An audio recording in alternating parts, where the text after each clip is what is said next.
FIFA world cup 2026 का जो पहला सेमीफाइनल है वो फ्रांस और स्पेन के बीच होगा। ओरिजिनल गेम होने से पहले दोनों टीमों के बीच माइंड गेम शुरू हो गया है। कौन सी टीम किसके लिए क्या कुछ कह रही है आज आपको बताऊंगा। आंकड़े क्या कह रहे हैं और एक्चुअल स्थिति क्या है, इस पर भी चर्चा होगी। नमस्कार, आप देख रहे हैं न्यूज बाइस्कोप और मैं हूं Rakesh Ranjan. FIFA world cup 2026 का पहला सेमीफाइनल मुकाबला स्पेन और फ्रांस के बीच खेला जाएगा।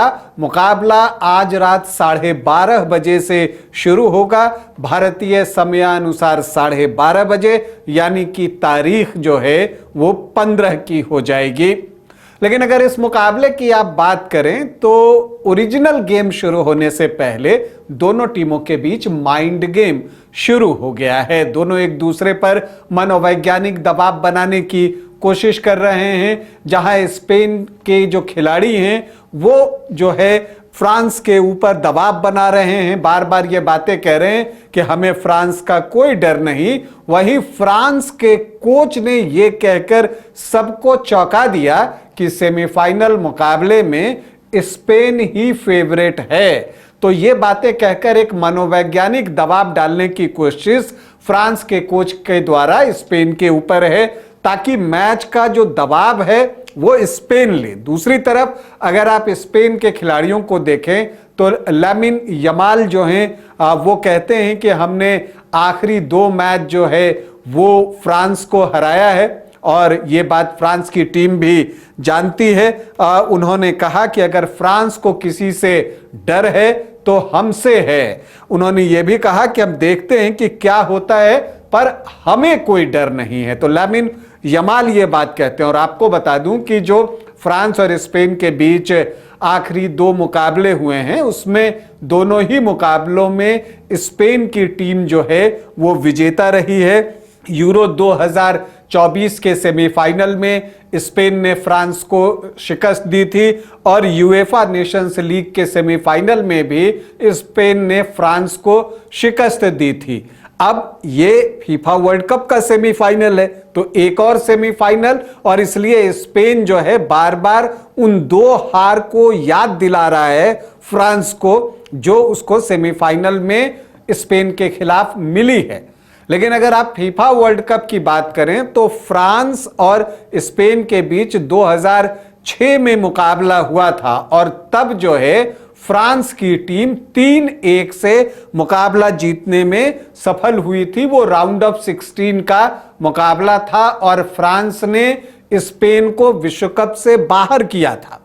तो एक अवसर अब फ्रांस के पास है कि एक बार वो यहां पर जीत दर्ज करता है तो स्पेन विश्व कप से बाहर होगा। तो ये चीजें जो है दिखती हैं, दोनों तरफ से माइंड गेम जो है वो चल रहा है। जो लामिन यमाल के साथी हैं विलियम्स, वो भी यमाल की बातों से सहमत दिखते हैं। वो कहते हैं हमें फ्रांस का कोई डर नहीं, हमने उनको 2 बार हराकर ये साबित कर दिया है। ये हमारा एरोगेंस नहीं बल्कि हमारा सेल्फ कॉन्फिडेंस है, आत्मविश्वास है, जिसमें थोड़ी बहुत ईगो की भी पुट है। तो ये बातें जो है निको विलियम्स कहते हैं।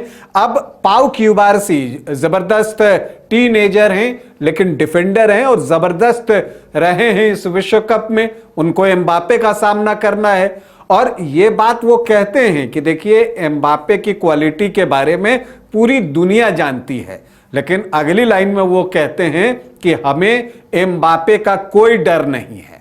तो एक दबाव एम्बापे के ऊपर भी बनाने की कोशिश जो है वो की जा रही है कि हम आपका सामना करने के लिए तैयार हैं। क्यूबारेसी ये भी बोलते हैं कि एम्बापे लामिन यमाल जैसी ही क्वालिटी रखते हैं, लेकिन हम तैयार हैं, बस 90 मिनट तक हमको फोकस्ड रहने की जरूरत है।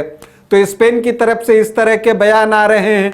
तो अब अगर आप फ्रांस के बयान को देखें तो इब्राहिमा कोनेट जो सेंटर बैक हैं फ्रांस के, उन्होंने क्या कहा कि स्पेनिश खिलाड़ियों के कमेंट्स को एक ट्रैप बताया है, जाल, और कहा कि हमें उसमें उलझना नहीं है, हमें उस ट्रैप में गिरना नहीं है, फंसना नहीं है। ये बातें कोनेट कहते हैं, हमें किसी से डरने की जरूरत नहीं। दोनों ही टीमें एक दूसरे को यह बता रही हैं कि हमको किसी का डर नहीं है।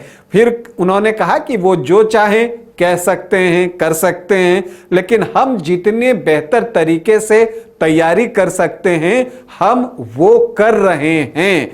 और उन्होंने कहा कि मैच के बाद ही पता चलेगा कि किसकी चाल सफल हुई। तो ये बात बिल्कुल सही है जो आखिरी लाइन कही कि मैच के बाद ही पता चलेगा कि ये जो सारा माइंड गेम हो रहा है और बाकी जो प्रिपरेशन हो रहा है वो जो है किसका सफल रहा। जो मैच जीतेगा उसका सफल। किलियन एम्बापे को एक इंजरी हुई थी क्वार्टर फाइनल मुकाबले में, इसलिए वो पूरा गेम नहीं खेले थे। सेमीफाइनल के लिए हालांकि कहा जा रहा है कि वो खेलेंगे। अब देखना है कि क्या कुछ होता है। तो इस मुकाबले की प्रतीक्षा पूरी दुनिया कर रही है। अभी के लिए इतना ही, इजाजत दें, नमस्कार। घर रहने का मकान भर नहीं, ये खुशियों की तिजोरी है। दरवाजे पर दस्तक देता पड़ोस, खिड़कियों से उमड़ आता आसमां, तारों में उलझी ऐसी ना जाने कितनी दास्तां। कहती हैं चले डायमंड सिटी, एक सफर हम सफर के साथ अपने घर तक। Diamond city, life long bonding, 500 से ज्यादा खुशहाल डायमंड परिवार। जल्दी करें, सिर्फ 200 फ्लैट बाकी। आज ही बुक करें अपना आशियाना।